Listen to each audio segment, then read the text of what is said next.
Hi Fashion Minions! Today we're talking about foundation and the how to apply foundation.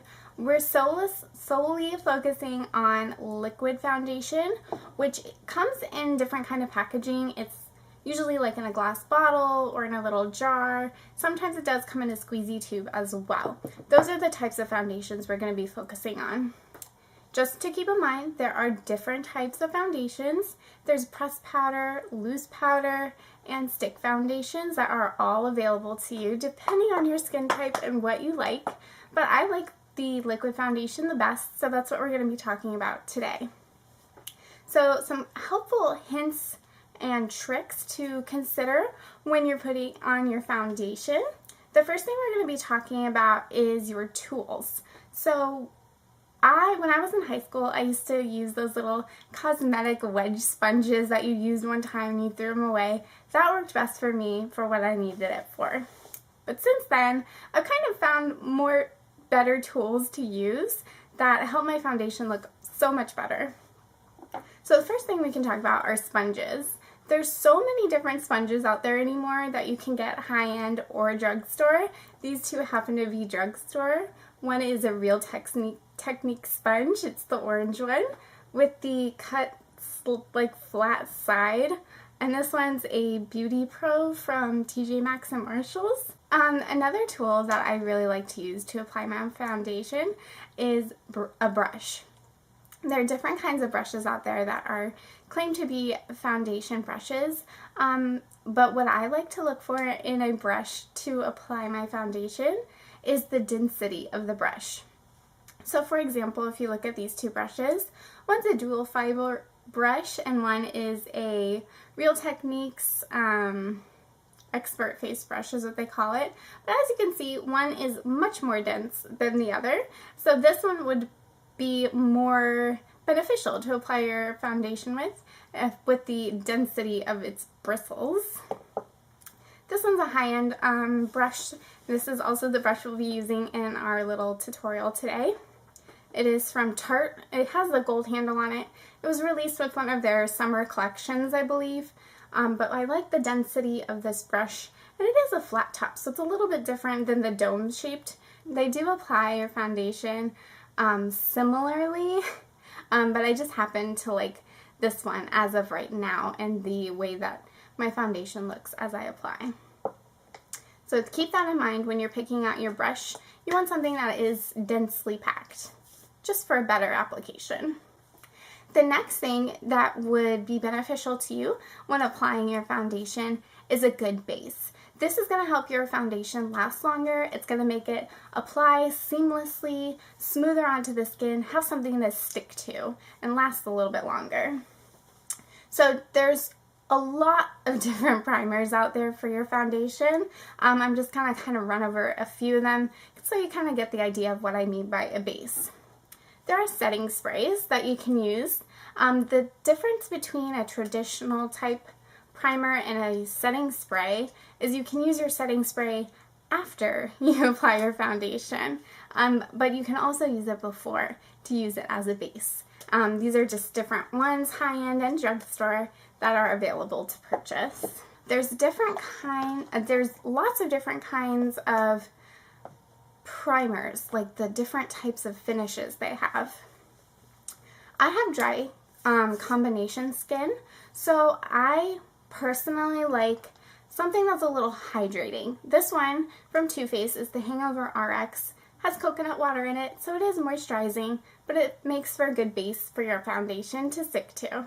This one's a drugstore primer from NYX. It's the Angel Veil. It's a skin perfecting primer. I feel like if you do have dry or combination or even oily skin, this is a good foundation base for you. There are radiant primers, such things as radiant primers. What they do is they kind of illuminate any kind of dull skin. So dry skin would definitely be something to consider. Using something with a little bit of shimmery light in it to kind of brighten up your complexion. And there's also a silicone type base foundation. This is good for a really oily skin. So it's kind of helping you absorb some of those oils before you put on your foundation. Alright, so now that we kind of have our basis of what you would need to apply your foundation, let's go ahead and apply some foundation. Alright, let's go ahead and get started. We're going to be using Milani's Conceal and Perfect 2-in-1 foundation. We're also going to be using NYX Angel Veil as our primer. So I'm just going to get my hairs out of my way, because you know, hair always be getting in the way when you're trying to do your makeup. Not me. Alright. So, we're going to prep our face with some primer. This is Skin Perfecting Primer. I'm just going to take about that much. And I'm going to concentrate this mostly on my T-zone area to kind of control oils and have a good base for my foundation to go on. Alright, so primer first, then we're going to take our concealer. This is a good drugstore concealer, our foundation. This is a good drugstore foundation, Milani. I did get the lightest shade in Creamy Vanilla. I recently got just a little bit of sun, so it finally does match me. It was a little bit too dark when I did not have any sun at all, and I was like at my most palest. We're going to take about 1 pump, and I'm sorry, my brush is a little bit dirty, but we're taking our Tarte brush, the little gold handle, and remember just to have like a good dense brush to apply your foundation. Normally what I do is just kind of dot it evenly across your face, down the middle, on the forehead. Just make sure you're just like evenly getting it on your face. I do this because it makes blending a little bit easier when you go in to blend with your brush. I have a little bit left over, but we're going to start in the center of your face. And just, I'm pressing the brush in and bouncing it off of the skin, so you don't have any like painted streaks looking on your face. It's more blended. You're starting in the center of your face and you're working your way to the outside, so that when you do get to the outside you have the least amount of product and you don't have a harsh line looking like a mask. So you're gonna, when you do get to that line, you're gonna bring it down to your neck. Just blend it down, because that's the last thing you want is sorry, I have to get that line, because that's the last thing you want is to look like you're wearing makeup and have like a line mask there.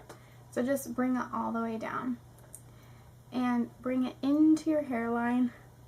Get in your hair, don't worry, it will come out, not the end of the world.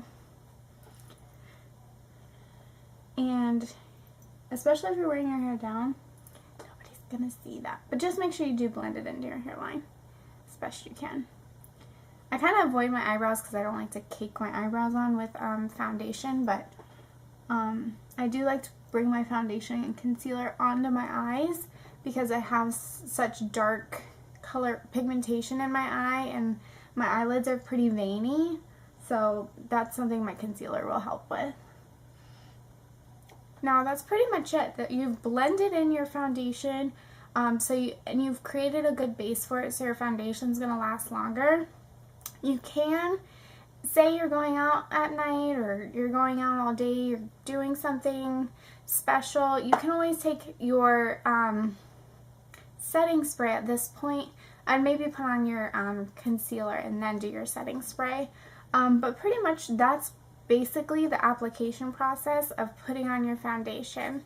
So, and I still have a little bit left, so if I need any extra coverage, just taking it on the back of my hand and dotting it under those troubled spots. So then you just take your brush and blend those spots in. The best thing to do is just when you're trying to cover up any blemishes, layers. Fine layers. Don't cake it on, just layer. Layer, layer, layer. So I'm going to finish putting on the rest of my makeup, and thank you so much for watching this video, and I'll see you again later.